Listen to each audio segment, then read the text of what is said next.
برادران اسلام، معزز سامعین حضرات، آقا نامدار صلی اللہ علیہ وسلم نے جو ایک مسلمان کے دوسرے مسلمانوں کے اوپر 6 حقوق بیان کیے ہیں، ان میں سے ایک حق یہ ہے کہ جب وہ بیمار ہو جائے تو اس کی عیادت کے لیے، اس کی مزاج پرسی کے لیے جائے۔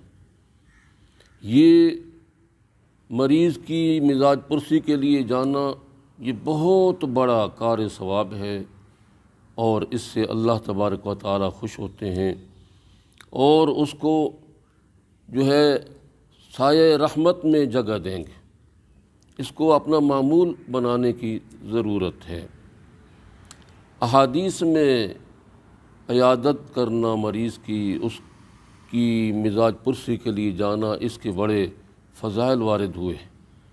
حضرت علی رضی اللہ عنہ فرماتے ہیں کہ میں نے آن صلی اللہ علیہ وسلم سے سنا ہے کہ آپ فرماتے تھے کہ جب کوئی آدمی کسی کی مزاج پرسی کے لیے جاتا ہے، اپنے گھر سے روانہ ہوتا ہے، تو وہ جنت کے باغ میں چل رہا ہوتا ہے جب تک کہ بیٹھے نہیں۔ جب بیٹھ جاتا ہے تو اللہ کی رحمت اس کو گھیر لیتی ہے، اور اگر وہ صبح کا ٹائم ہے تو شام تک 70,000 فرشتے اللہ کے اس کے لیے دعا کرتے ہیں، اور اگر شام کا ٹائم ہوتا ہے تو صبح تک 70,000 فرشتے اس کے لیے دعا کرتے رہتے ہیں۔ حضرت صلی اللہ علیہ وسلم تو اس بارے میں اتنی فراخ دلی اور رواداری سے کام لیتے تھے کہ مسلمان تو مسلمان غیر مسلموں کی عیادت کے لیے بھی جاتے تھے۔ چنانچہ حدیث میں آتا ہے کہ ایک یہودی لڑکا جناب نبی کریم صلی اللہ علیہ وسلم کے پاس آ کر بیٹھا کرتا تھا، کچھ آپ کی تھوڑی بہت خدمت بھی کرتا تھا۔ پھر کافی دنوں تک وہ نہ آیا تو حضور صلی اللہ علیہ وسلم نے صحابہ سے پوچھا کہ بھئی فلاں یہودی لڑکا ہمارے پاس آیا کرتا تھا، کافی دنوں سے آیا نہیں، کیا بات؟ صحابہ نے عرض کی یا رسول اللہ وہ تو بہت سخت بیمار ہے۔ چنانچہ حضور صلی اللہ علیہ وسلم اس کی عیادت کے لیے تشریف لے گئے۔ اس کا بالکل آخری وقت تھا، آخری سانس تھے۔ حضور صلی اللہ علیہ وسلم اس کے سرہانے کے پاس بیٹھے، پھر فرمایا کہ بیٹا تم دنیا سے جا رہے ہو، کلمہ پڑھ لو، اسلام قبول کر لو۔ اس لڑکے نے اپنے والد کی طرف دیکھا جو کہ اس کے پاس ہی بیٹھا ہوا تھا، تو اس نے کہہ دیا اتے ابو القاسم، حضور صلی اللہ علیہ وسلم کی کنیت ابو القاسم ہے، ابو القاسم کی بات مان لو۔ چنانچہ اس نے کلمہ پڑھ لیا۔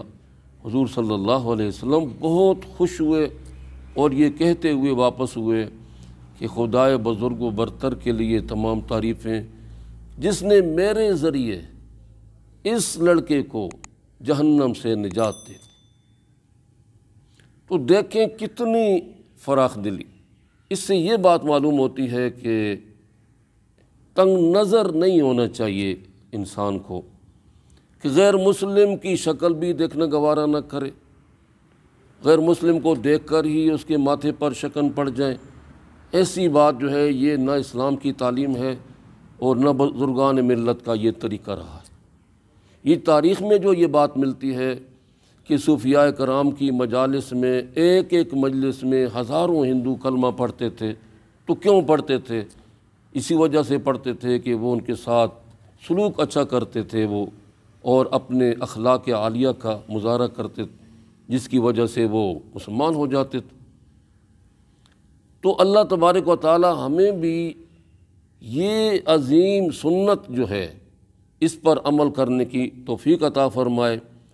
اور آج ہمارا حالت یہ ہے کہ ہم نے اسلامی تعلیمات کو تو چھوڑ دیا، انگریزوں کے طریقوں کو لے لیا ہے۔ 2 آدمی سال ہا سال سے پڑوس میں رہتے ہیں لیکن ایک دوسرے کو پہچانتے نہیں۔ تو یہ نفسا نفسی کا عالم بنا ہوا ہے، یہ اسلام کی تعلیم نہیں ہے۔ اسلام تو کہتا ہے کہ اپنے پڑوسی کا بہت سارے حقوق بیان کیے، تو پڑوسیوں کے لیے تو حضور صلی اللہ علیہ وسلم نے بہت سارے حقوق بیان کیے ہیں، اور ہماری حالت یہ بنی ہوئی ہے، ہمیں اپنے اس نظریے پر نظر ثانی کرنی چاہیے اور آپس میں گل مل کر رہنا چاہیے۔ اللہ تبارک و تعالی ہمیں عمل کرنے کی توفیق عطا فرمائے۔